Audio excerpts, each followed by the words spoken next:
Welcome back to my channel at The Movie Optimist, where I try and find the silver linings in even the worst of films. Recently, I put up my trailer reaction for Stranger Things Season 5, and it was quite an emotional one. And even a couple days before that, I put up a video talking about the percentages in which I think each character is going to live or die. I love this show. It is my favorite show, probably of all time, behind Breaking Bad, which is my #1 favorite show ever made. I am deliriously excited about this, and I am convinced that both Eleven and Will are at the greatest risk of not making it out of this final season. And I said in the video that I made a couple weeks ago that for both of them, Eleven and Will, Eleven is one of the reasons why the Upside Down is bleeding into our world. Maybe she didn't make it, but she is the reason why it is now affecting our world. And Will, for whatever reason, was brought to the Upside Down in season 1 and spared. He wasn't killed like every other person that comes into contact with Vecna or a Demogorgon was. He was spared and kept alive for a reason that we don't know. The Duffer Brothers openly said that in season 5 we're going to learn what the bigger picture was with Will from season 1, and why Vecna says at the end of the trailer of season 5, "You're gonna help me one last time."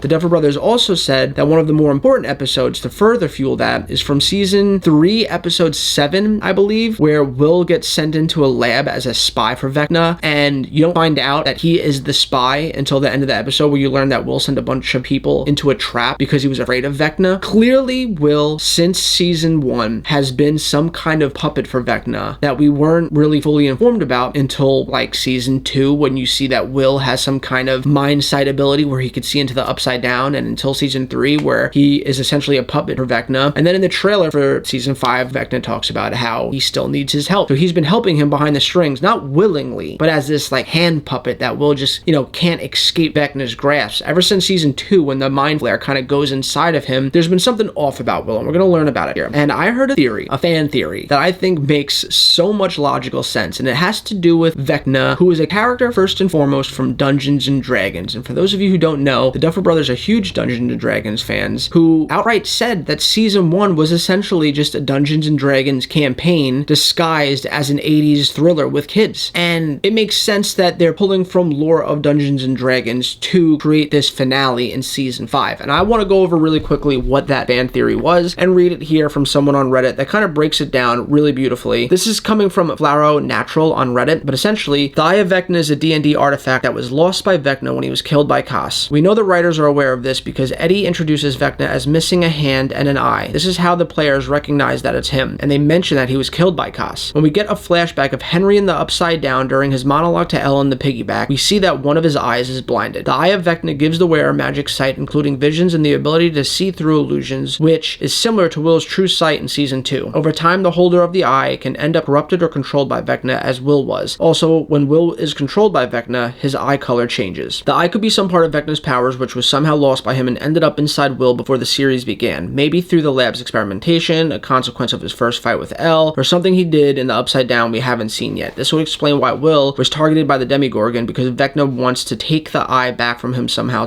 so he can get to full strength. Will shows some signs of having powers in season 1. That could be explained by having a part of Vecna attached to him. We know he wanted to absorb Elle in season 3 in order to steal one of her powers. Maybe it's a similar situation with Will. It also explains why Will can still sense the mind flare after season 2, because there's a part of Vecna still inside him. Now, I don't know how much of that will be accurate, because we've never seen Will get a part of Vecna. We have seen him get a part of the mind flare, where the mind flare goes inside of him, but that's not part of Vecna as far as I'm concerned. Vecna is kind of a puppet for the mind flare. Vecna is like the right-hand man, the main henchman of the mind flare. We do know that Vecna was blind. You learned that in season 4 during his backstory with Elle in the lab, but we never see Will get that. But we do learn that the Upside Down does work with time a little weird, where we learn in season 4 when Nancy and the others go into the Upside Down and they go to her bedroom to get one of her firearms, she learns that it's actually 5 years prior that they're sitting in her room in the Upside Down. So time works differently. So maybe the mind flare does become part of Vecna, and when he goes inside Will takes some of the powers of Vecna with him, and in order for Vecna to fully come to our world and take over, he needs to sacrifice Will to get his full power back to fully take over. I don't know, but it's an interesting theory that makes a lot of sense when you try and piece together how Will and Vecna are connected. Maybe he let Will survive in season 1 because he needed to get to him himself and kill him and take what was taken from him, even though the events of it getting taken from him was in season 2. But again, time works backwards in the Upside Down, so who knows how they're going to explain it. But I think it makes a lot of sense. I think it makes sense that Will is connected in some way, and that's why he was spared fared in season 1, and I'm just so deliriously excited to figure out what the truth of the matter is in season 5, but I hope it doesn't come at the cost of killing Will, although, like I said in the video I put out a couple weeks ago, I did talk about my percentages of people that I think are going to die, and Will and Eleven are up there because they are both connected to Vecna in some way. And just like in Harry Potter with Voldemort, if you kill Voldemort, Harry dies because they're connected. If you kill Vecna and he's connected to Will, does that mean that he's also going to die? And the same thing with Eleven. Without her, there can never be an Upside Down again, and that would fully put an end to it because she's the only one with the power to merge Earth and the Upside Down. So, I don't know, guys. Time will tell, but this is a fascinating theory, and it makes sense because the Duffer Brothers are huge Dungeons & Dragons fans, and this is part of lore of Dungeons & Dragons with Vecna, so it just makes sense. But what say you? What do you guys think? Do you think that this theory is sound? Think that they are in fact connected and somehow there's a piece of Vecna inside of Will that Vecna needs to take back to gain full strength? Let's talk about it in the comments down below, and as always, guys, I hope you have a great rest of your week, and I'll catch you next time.